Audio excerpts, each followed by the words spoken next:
Assalamu alaikum Tatio Bacho az paro sixtuk fiftuk EVS as to topic tasting and digesting. Imkish question chase.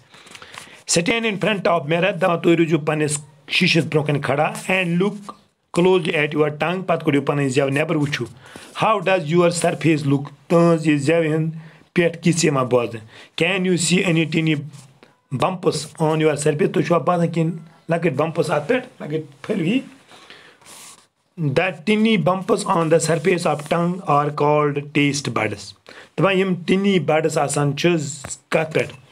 Zepet, taste buds, taste. These realize as taste of the things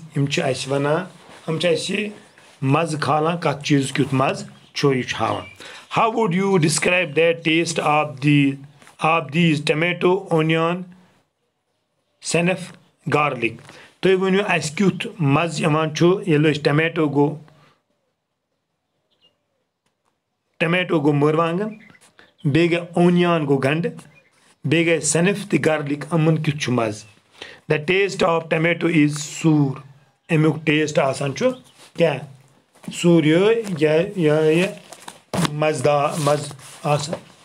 Minute. Yeah, acid you asancho. Sour acid. The taste of onion is pungent. Emuk asancho yet asasi evan years strong taste as. The taste of senef is sweet. Senef asancho sweet, aromatic. Aromatico khushbudar. While the garlic is pungent aromatic, garlic yasachu tachon strong mushuk. Tachon mushuk came. How can one at home that you to eat slowly and chew well? Has anyone at home told you to eat slowly and chew well so that the food digest digest properly Why do you think they say this? The food eaten slowly and chewed well.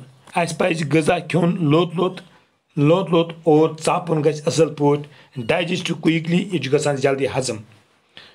On chewing at changes into a fine particles. Yelis var it chapo asal poet chapo ye ichigasan lactin particle must change. Ota so yet particle. But the chapo but bana lakit. And due to which digestion become easily use myad speedily gasan cho atil digest gasan jaldi hazam. Achun time lagan jad hazam gasnas ken you lot gasan hazam imchil question am tulu as Inshallah pago biyan paga baki wassalam.